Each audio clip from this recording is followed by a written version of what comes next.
arena here at Volleyball Central. Let's look at what transpired here. They were complaining about Giselle C being a back row player, and then na-overset niya eh. Okay. So, violation yun kung talaga na-overset niya because he's not supposed to. But, sabi ni Coach Ness, it was the spiker who... Mabol, Pero nakita natin ng replay, mukhang tama naman yung tawag kasi naunahan nung block nung ano. Okay. Nung NU. NU. But it really happened like split second, you know? Talagang hindi mo alam kung sino yung unang tumama. Tough to judge. And of course, our first referee was right. That happened right in front of him. First referee, Adrian Tabanyag. So the call sticks, obviously. Yes, of course. The lead now at 3 for FEU. Vargas was there for the dig. Basas, off speed. Salibad. Again, miscommunication on the middle attack between Byron and Aganon. Sorry, by Salibad and Aganon. As we check in with Jazz Reyes. Jazz?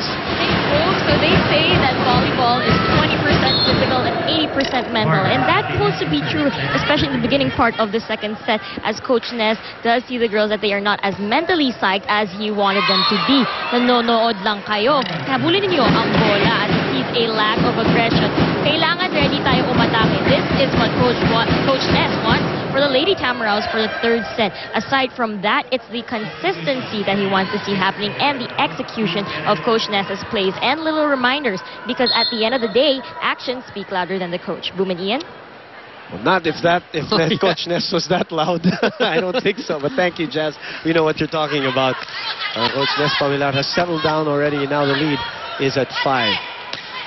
80% mental. Ano pa nga, hindi pa happy si Coach Ness doon sa pinapakita ng girl. Yung, paano na tayo niyan kung 80% mental? Malamang nasigawan na tayo ni Coach Ness. Wala tayong mental aspect. Ito ko ba, biskin physical, wala na. Kaya nga, nandito tayo eh.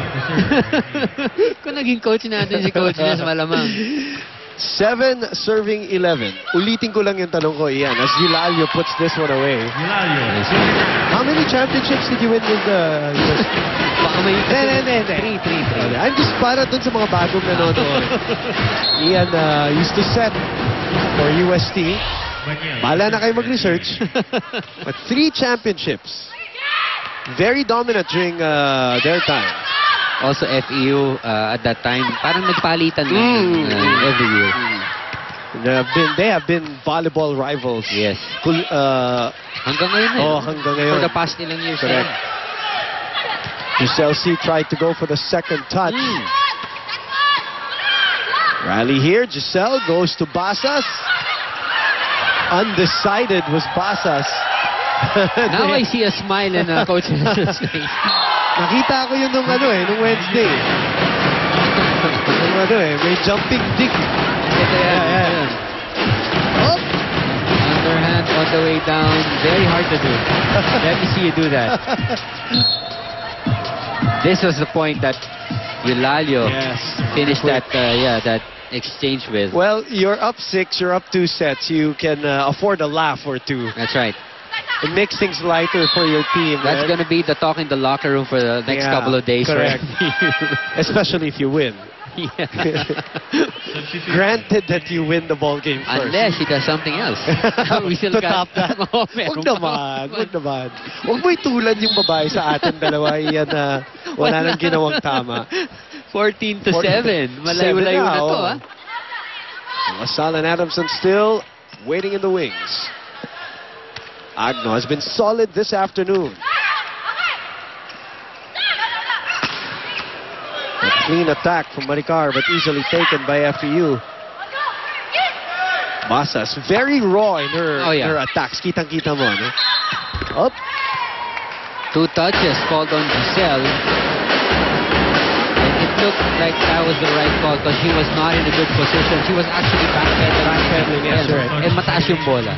So double contact. And you can see, based on the spin of the ball, talagang hindi malinis yung pagkakasit ng bola.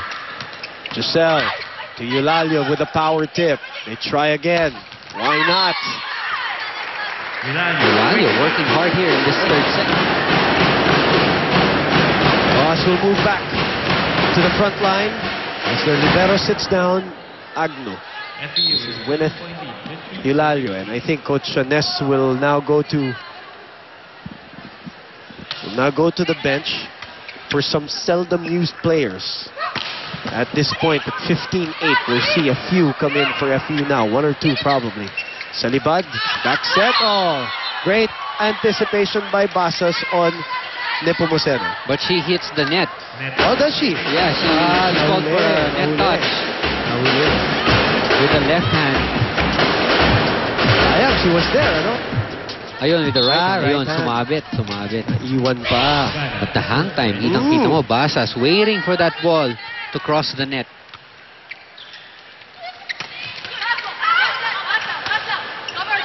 Maricar through the block. Agno again able to take it. Maricar winning that joust against Giselle C. 10-15 for FEU. Still not 100%. Kitang-kita mo, Oh. Not yet. Nakakapanghina yung pinagdaanan din yan. Gastroenteritis sa Basas. Nice save. Yep. Rojas. This time, Mandapat, NU defends that pretty well. Yeah, Mandapat was there to dig. Basas easily taken sa libad. Mababa na naman. Basas ulit. Binibigyan na nila itong batang-bata na si Maritoni. Basas for more experience as they are in the lead. 16-10. We have a technical timeout. We will be back.